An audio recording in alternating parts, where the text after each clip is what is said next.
lugit ang mahilig magtanim, panoorin mo tong video na to. Sigurado matutuwa ka. At ayun na nga mga ka-backyard gardener, sinipag tayo. Nagwalis tayo ng ating bakuran. Magwalis tayo kasi wala namang ibang gagawa nito. Uy, hala, nagparinig pa. Minsan lang rin kasi ako sipagin, kaya lubos-lubosin na natin. Magtanim tayo after nito, kaya panoorin nyo itong video na to. Dito nga sa aming munting bakuran ay magtatanim ako ng mga seedlings ko na talong. Noong nakaraan pala, naumpisahan ko ng bungkalin yung lupa na pagtataniman ko at nilagyan ko na rin ng compost o yung rice husk. Ginagawa kong pagbungkal ng lupa kasi piniprepare ko ito sa pagtatanim. Dito kasi yung lupa sa amin kulay pula. Yung mga kulay pula na lupa, hindi siya maganda taniman kaya kailangan mo talagang lagyan ng mga compost. At ang ginamit ko nga na compost dito ay rice husk o yung balat ng palay. At ito nga ay aking binubungkal muli dahil ngayon na natin siya tataniman. At ngayon nga ay madali na siyang bungkalin ulit kasi naulan na siya ng ilang beses.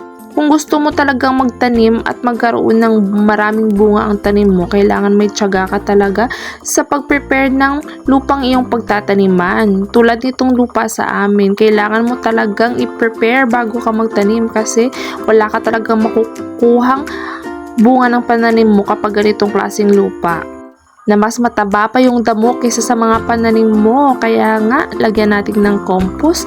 Halika kayo mga mare, turuan ko kayo. Sa ginagawa ko nga na ito, hindi na kailangan mag-exercise o mag-treadmill o kahit ano pang exercise dyan. Nako, ang dami ko na niyang pawis. At isang way nga, kung gusto mong pumayat, nako, magtanim ka. Talagang pawis mo ay dadanak. Charis. Pero walang harong biro talaga. Ang dami kong pawis nito. Ang hirap kayang magbungkal, kaya kailangan talaga ng tiyaga kapag gusto mong magtanim at gusto mong magkaroon ng maraming ani. Ito nga, nabungkal ko na ang lupa at ready na siyang pagtaniman niya. Nakailang bungkal ng lupa na aking pagtataniman. Ayun nga, may kasama pa pala akong aso. Yan nga pala si Marites namin. At update nga pala dito sa iba ko pang pananim. Meron tayo ditong ampalaya na meron ng maliliit na bunga. Lumalago na nga siya at palagay ko ay mataba na ang kanyang puno. Tumadami na rin ang kanyang mga maliliit na bunga at sana nga ay lumaki na ito. Yung mga bunga nga pala nung nakaraan na pinakita ko nitong aking kalabasa ay nagkasilaglagan at ito na nga meron na mga panibagong bunga at sana nga ay lumaki ito o mabuo ito. Napakasarap pa naman ang bunga ng kalabasa kong ito. At update nga dito sa puno ng aming kasoy, marami na rin siyang bunga. At i-video ko rin ito kapag nagsilakihan na ang mga bunga niya. Una, talagang makikita yung kanyang seeds dyan. Mas mauuna mo ang makita yung kanyang buto.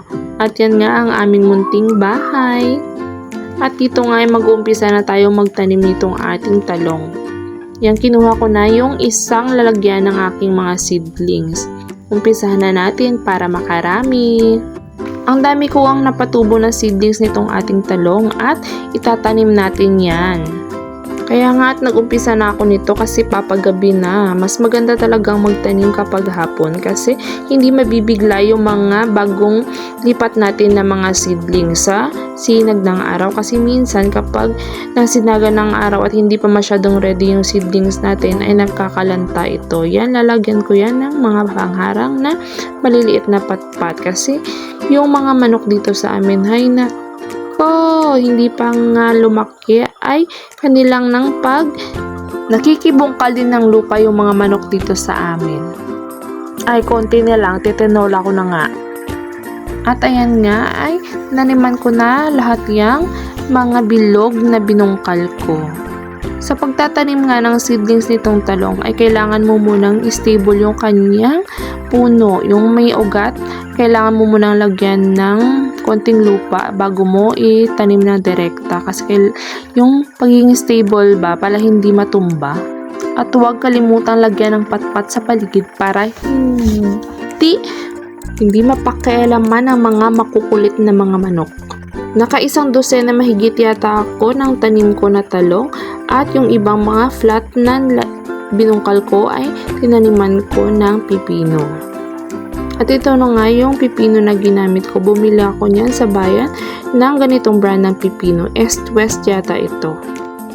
Meron na itong 70 seeds at naka-sealed siya. Naka-foil sachet yung kanyang pipino. Yan. At ililipat ko yan sa isang garapon para hindi siya ma-damage pa o magkaroon ng mga makukulit na mga langgam kasi kinakain yan yung kanyang seeds. 70 seeds na yan. Nilagyan ko nga ng 2 piraso to 3 piraso ang bawat butas na binungkal ko. Kasi pag hindi tumubo yung isa, meron pang isa. At i-update ko kayo sa ilang araw pagkalipas kung tumubo nga ba itong ating tinanim na pipino. At nilagyan ko rin yan ng mga pangharang o yung patpat para hindi siya mahalukay ube ng mga manok. Paborito ko nga pala itong pipino kaya gustong gusto ko talagang magtanim nito. Noong nakaraan nakapagtanim na ako at marami akong na-harvest. Puting pipino nga pala yung tinanim ko noong nakaraan at ito nga ay lalagyan natin ng mga patpat sa paligid para hindi siya mahalukay ube ng mga manok. At sa mga oras na nga na ito ay papadilim na at malapit na ngang gumabi. At siya nga ipapadilim na at ayun tapos na rin tayo. At meron tayo dyang siyam na butas na pinagtamnan ng ating pipino. At ayun na nga hanggang dito na lang. Abangan ang update sa paglago ng ating mga pananim, ang ating talong at ang ating pipino. Ayun lang. Bye-bye! Please like, follow, and share.